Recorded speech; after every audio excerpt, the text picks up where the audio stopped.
বাংলাদেশের জাতীয় অর্থাৎ সাধারণ নির্বাচন আজের ভোট গ্রহণ ছিল এবং সাধারণ নির্বাচন চলছে। ইতিমধ্যে আমরা যেমনটাই খবর পাচ্ছি যে ইতিমধ্যে কিন্তু ভোট গ্রহণ পর্ব শেষ হয়েছে। দেখতেই পাচ্ছেন বাংলাদেশের রাজপথে এই মুহূর্তে টহল দিতে দেখা যাচ্ছে সেনা জওয়ানরা টহল দিতে দেখা যাচ্ছে। তারা বাংলাদেশের রাজপথে দেখতেই পাচ্ছেন যাতে কোনো অপ্রীতিকর পরিস্থিতির সৃষ্টি না হয় তার জন্য নিরাপত্তা ব্যবস্থা একেবারে কঠোর করে তোলা হয়েছে।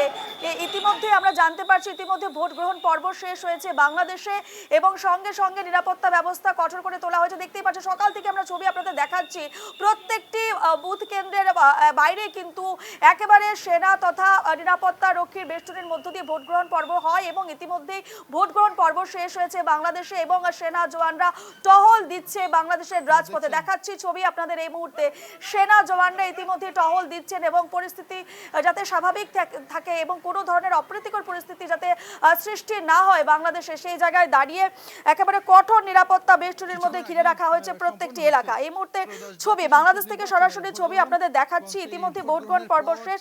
এর আগে আপনাদের জানিয়ে রাখি খুলনায় বুথে ধস্তাধস্তির খবর উঠে আসে, সেখানে বিএনপি নেতার মৃত্যু হওয়ার খবর আমরা জানতে পেরেছি এবং গোপালগঞ্জে বিস্ফোরণে জখম হয়েছেন 3 জন। অর্থাৎ নির্বাচনে কিন্তু আজ বিক্ষিপ্ত অশান্তির খবর আমরা পেয়েছি এবং এই মুহূর্তে যে খবর উঠে আসছে বাংলাদেশ থেকে, এই মুহূর্তে কিন্তু ভোট গ্রহণ পর্ব শেষ। যেমনটাই কথা ছিল 4:30 পর্যন্ত ভোট গ্রহণ পর্ব চলবে, তবে ইতিমধ্যে যে খবর উঠে আসছে ভোট গ্রহণ পর্ব শেষ। এই মুহূর্তে সেনা জওয়ানরা সেখানে টহল দিচ্ছে যাতে কোনো ধরনের অপ্রীতিকর পরিস্থিতির সৃষ্টি না হয়। একেবারে দেখাচ্ছি সরাসরি ছবি বাংলাদেশ থেকে।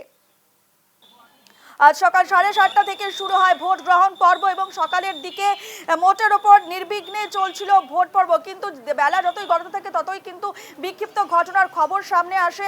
আপনাদের আরও একবার জানিয়ে রাখি যে খুলনায় বুথে কিন্তু ধস্তাধস্তি হয় এবং সেই ঘটনায় বিএনপি নেতার মৃত্যু হয়েছে এবং অভিযুক্ত জামাত অর্থাৎ জামায়াতের দিকে কিন্তু অভিযোগের আঙুল উঠছে যে খবর উঠে আসছে এবং পাশাপাশি গোপালগঞ্জে বিস্ফোরণের যে ঘটনা ঘটেছে সেই ঘটনায় জখম হয়েছেন 3 জন, এমনও খবর আমরা পাচ্ছি বাংলাদেশ থেকে। তবে এই মুহূর্তে কিন্তু যে খবর উঠে আসছে ভোট গ্রহণ পর্ব শেষ এবং সেনা জওয়ানরা বাংলাদেশের রাজপথে টহল দিচ্ছে। এই মুহূর্তে সরাসরি ছবি আপনাদের দেখাচ্ছি যাতে কোনো ধরনের অপ্রীতিকর পরিস্থিতির সৃষ্টি না হয় তার জন্য ইতিমধ্যেই কিন্তু একেবারে রাজপথে বাংলাদেশের রাজপথে সেনা জওয়ানরা টহল দিচ্ছে।